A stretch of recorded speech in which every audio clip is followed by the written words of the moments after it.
ना वो एक जगह इकट्ठे हो जाए, उधर ही आ जाए सब लोग। अभी सब लोग कमिश्नर महोदय से मिलकर आए हैं, तो उन्होंने पूछा कि मुझे करना क्या है, तो उसकी जानकारी देंगे हमारे राष्ट्रीय अध्यक्ष जी कि करना हमें क्या करना है। तो सभी लोगों को शांति से सुनना है और दिशा निर्देशों का पालन करना, भेड़ बकरी नहीं बनना है। ठीक है, जितना कहा जाए उतना काम करना है, फालतू की भीड़ नहीं बढ़ाना है, जितना कहा जाए उतने पे ध्यान देना। ठीक है, चलिए जोड़ आप सबको मेरा प्रणाम साहब, नमन। और इस आगरा की पावन पवित्र भूमि को भी बड़े दिनों से हम लोग दुखी थे, कमिश्नर साहब से ठीक से वार्ता नहीं हो पा रही थी और उनकी समझ में ये बात आ नहीं पा रही थी कि उन्हें इस कानून के अंतर्गत करना क्या है। लेकिन उन्होंने हमारी किताब और शासनादेश संभाल के रखा हुआ था जो हम पहले दे रहे थे लगभग 2 महीने पहले। तो उन्होंने ये पूछा कि जी मुझे क्या करना है, इसमें कहाँ क्या लिखा है वो बताइए। तो मैंने उनको बता दिया कि जो इस एक्ट की धारा 7 है अध्याय 3 की, उसे पढ़ लो साहब आप। तो उसको उन्होंने गंभीरता पूर्वक पढ़ लिया है और उनकी समझ में आ गया है कि उन्हें क्या करना है। उसके लिए उन्होंने एक निर्देश दिया है कि साहब 10, 20 या ज़्यादा से ज़्यादा 50 लोगों से मेरे यहाँ क्लेम फाइल करवा दो आप मेरी कोर्ट में उनसे।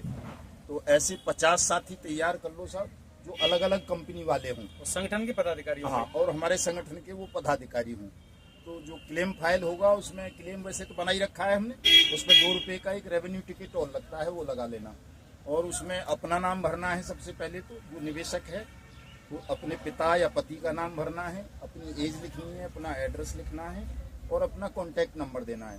दूसरी जगह नीचे वाले कॉलम में आपको जिस कंपनी में आपका निवेश है उस कंपनी का नाम लिखना है, उसका एड्रेस लिखना है, उसके कोई डायरेक्टर चेयरमैन वगैरह का नाम जानते हो तो वो लिखना है। फिर नीचे आपकी निवेश राशि कितनी है वो लिखनी है और किस डेट में आपने निवेश किया था, कब मैच्योरिटी होनी थी आपकी, वो लिखना है। उसमें कॉलम बने हुए हैं, वो भर देना आप, वही चल जाएगा। 2 रुपये का रेवेन्यू टिकट लगाना है और वो यहाँ कमिश्नर साहब की कोर्ट में बतौर सक्षम अधिकारी बट्स एक्ट 2019 आपको फाइल करना है। उस पर ये नोटिस कर देंगे। तो जो कंपनी मान लो जिसका डायरेक्टर या सीएमडी अभी फरार है या बाहर चल रहा है, जिसको नोटिस मिल सकता है तो उसे मिल जाएगा। वो आके अपना जवाब दाखिल करेगा, कब पैसा दे रहा है आपका, नहीं दे रहा है तो क्यों नहीं दे रहा है बताएगा। अगर वो जेल में है या फरार है तो कमिश्नर साहब उसके खिलाफ एक्स पार्टी ऑर्डर कर देंगे और उसकी जो भी प्रॉपर्टी वगैरह आपकी नॉलेज में हो अपने क्षेत्र में, आगरा मंडल में, वो भी चिन्हित करनी है कि साहब इसकी ये प्रॉपर्टी हमारे क्षेत्र में है, ताकि उसे ये सीज करें, नीलाम करें, आपका भुगतान करें।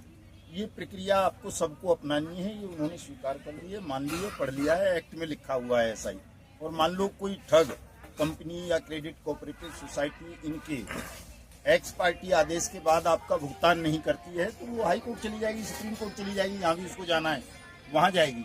आगे की प्रक्रिया है वो आगे की होती हैं कोर्ट की। इनका काम उतने तक ही है, तो इनकी बात को मान ले वो तो ठीक है, नहीं मानेगा तो उसकी प्रॉपर्टी सीज करेंगे, नीलाम करेंगे, आपका पैसा देंगे अगर आपके इलाके में प्रॉपर्टी है तो।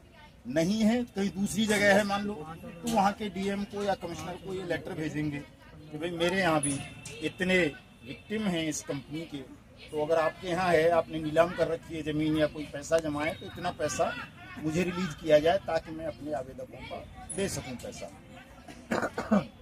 यही मोटी मोटी प्रक्रिया है सब। और चूँकि यहाँ एबीसीएल की बहुत सारी है सब, ईएसीएल की भी कई बिल्डिंग हैं यहाँ, कल्पवट की हैं, साईं प्रसाद की भी, जीएन डेयरी की भी है यहाँ। तो लगभग मैं समझता हूँ सभी की होगी आगरा मथुरा में इनका जो रिडक्शन है। साईं प्रसाद की भी है सब, साईं राम की नहीं हुई, साईं प्रसाद की तो है। अगर मान लो वो ईडी ने अटैच कर रखी है जैसे, तो जिला प्रशासन हमारा ईडी से अनुरोध करेगा, लेटर लिखेगा कि भाई ये प्रॉपर्टी की हमको जरूरत है, इतने लोगों ने आवेदन किया है, इनके पैसे से खरीदी गई है, ईडी को मुक्त करे। हमारा जिला प्रशासन उसको अटैच करेगा, नीलाम करेगा, भुगतान करेगा। ऐसा इसको फॉलो करवाना है तो 50 साथी अलग अलग कंपनी के तैयार कर दो। सिसोदिया साहब क्लेम फाइल करवा दो, क्लेम में डालते रहते हैं, उसको करवा के कीजिए। और टाइम बाउंड है वो 180 दिन में प्रक्रिया खत्म होगी। और ये होता है कुछ साथियों, तो 31 जुलाई को मथुरा का जो फरे है, जो मॉल है इसका केबीसीएल वाले का, उसी पे कब्जा करेंगे। पूरे देश के लोगों को बुला रहे हैं ताकि कम से कम एक जगह ये प्रक्रिया शुरू हो जाए और बाकी जगह भी लोग लड़ लड़ के इसी तरह से अपने काम को करवा लें। चूंकि हम भी थक से गए हैं ना जी, बहुत दिनों से लड़ रहे हैं। सिसोदिया साहब जब हमें पहली बार मिले थे बुजुर्ग लग रहे थे, अब लड़के लगने लगे हैं। हम लड़के लग रहे होंगे उस वक्त, अब बुजुर्ग लगने लगे हैं, कांपने लगे, ये हालत हो गई है साहब लड़ते लड़ते। तो इस लड़ाई को थोड़ा जल्दी खत्म करवाना है साहब, तो संख्या बल बढ़ाइए। बिना संख्या बल के देखिए ना तो प्रशासन झुकता है ना सरकार झुकती है। कानून वानून तो बनते रहते हैं, बिगड़ते रहते हैं साहब, लेकिन उस कानून के पक्ष में या विरोध में जनता का खड़ा होना बहुत जरूरी है। हम कानून के क्रियान्वयन की लड़ाई लड़ रहे हैं, लेकिन हमारे कानून के पक्ष में वो लोग भी खड़े नहीं हो रहे जो खुद लाभार्थी हैं, जिन्हें लाभ मिलना है इस कानून का। कौन खड़ा है कानून के पक्ष में? बेचारे एजेंट के लिए कानून नहीं है। कानून निवेशक का पैसा वापस करवाने का है, और निवेशक आराम से घरों में पड़ा है साहब, सो रहा है, उसे चिंता ही नहीं है कोई। वो लट्ठ लेके एजेंटों के पीछे पड़ा हुआ है, तू देगा पैसा। अब एजेंट कहाँ से देगा? कंपनी चल रही होती तो देता साहब। अब कंपनी बंद पड़ी है, तो कंपनी बंद पड़ी है तो सरकार ने कानून बना दिया है, सरकार पैसा देगी, और सरकार तक निवेशक आ ही नहीं रहा है, तो सरकार को कोई सपना थोड़ा ही आ रहा है। तो निवेशकों को जगाओ साहब, जा जाके। हमारे बीच में देखो रामजी साहब बैठे हुए हैं, इनके तमाम निवेशक मथुरा में आते हैं साहब। 31 जुलाई वाले कार्यक्रम में फरे में भी कह रहे हैं कि साहब मैं पूरा ट्रैक्टर भर के लाऊंगा निवेशकों का। और वो दूसरे हमारे लायक राम साहब पता नहीं कहाँ गए, उनके तमाम निवेशक आते हैं, वो देखिए पीछे खड़े हुए मथुरा से। तो आप भी सब हिम्मत करके अपने अपने निवेशकों को समझाइए कि भाई सरकार ने कानून बना दिया है, पैसे की गारंटी है, पैसा मिलेगा। चलो तुम नहीं मांगोगे पैसा तो कहीं नहीं, कोई नहीं देगा, हमसे मत लड़ो। समझाओगे तो मैं समझता हूँ सब तमाम लोग समझ जाएंगे, और ये भुगतान की प्रक्रिया आपके आगरा से ही बहुत जल्दी शुरू हो जाएगी।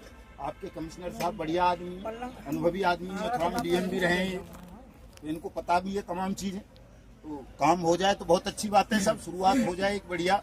हम भी आपके ही क्षेत्र के हैं, ब्रजमंडल से ही हैं, तो हमारी भी इज्जत बची रहेगी थोड़ा सा, कि कम से कम अपने इलाके में करा लिया इन्होंने। पगड़ी तो पूरे देश में बंधवाते फिरे, नहीं तो लोग कहेंगे अपने इलाके में नहीं करवा पाए साहब, ये बेवजह माला डलवाते फिरते हैं, पूरे देश भर में मसीहा बने हुए हैं। तो तमाम लोग मिलकर के साहब इस काम को कर लो, आवेदन करो। 50 लोग यहाँ पर कम से कम, और फरह को जब 31 जुलाई को कार्यक्रम हो तो साहब 10,000 की भीड़ इकट्ठा कीजिए। तो दोनों तरफ से हाईवे बिल्कुल जाम हो जाए, स्वतः ही कहने की जरूरत नहीं है, हाईवे जाम करना है, स्वतः हो जाए साहब। उस दिन कमिश्नर साहब से मिलने जैसा मैं कर रहा हूँ काम, मैं इनको अभी सीज कर रहा हूँ सारी प्रॉपर्टी, तो ऐसा कर लो साहब। और आपका बहुत बहुत धन्यवाद, आभार। अब बताओ कैप्टन साहब।